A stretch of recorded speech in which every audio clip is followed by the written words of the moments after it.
শিল্পের মতো অথচ স্তন্যপায়ী ডাইমেট একটা অঙ্গের সাহায্যে তাপ নিয়ন্ত্রণ।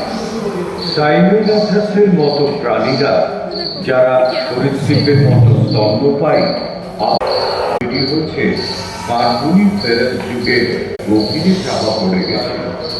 তখন পৃথিবী একটি মাত্র মহাদেশ প্রাগৈতিহাসিক সূক্ষ্ম আবহাওয়ায় মানিয়ে নিতে পেরেছে।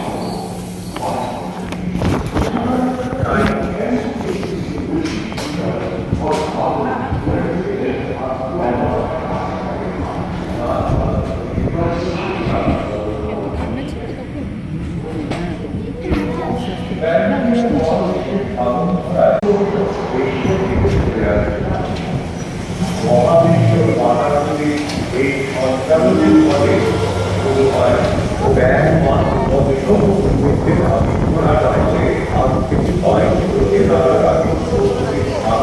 স্তন্যপায়ী ছিল ইঁদুরের মতো আকারের মেগালোরেশ্বর। সেটা তারা নানান আকার ও আকৃতির রূপে ব্র্যাকিওথরাসের সমান।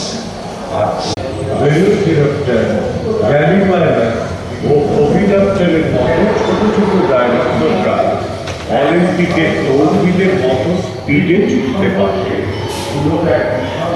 প্যারাসাউরোলোসাস ও কোরিবোসারাসের প্রায় 5 মিটার লম্বা ডানাওয়ালা প্রকাণ্ড টেরিনোডনরা উঠতে আর ভেসে বেড়াতে পারত।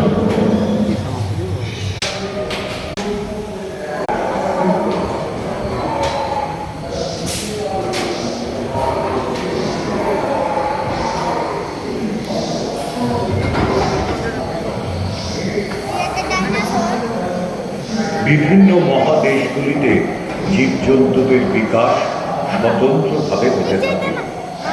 ফুলের গাছ প্রথম ফলভূমিতে আবির্ভূত হয় এবং কীট পতঙ্গের সাথে পরাগ মিলনের সম্পর্ক। ভূমিতে সাপেদের উপস্থিতির শুরু। ফলভূমি দাপিয়ে বেড়াত টাইরানোসরাস রেক্স, যারা ছিল ডাইনোসরদের মধ্যে সবচেয়ে ভয়ঙ্কর। এরা প্রায় 12 মিটার দীর্ঘ ও দোতলা বাড়ির সমান উঁচু।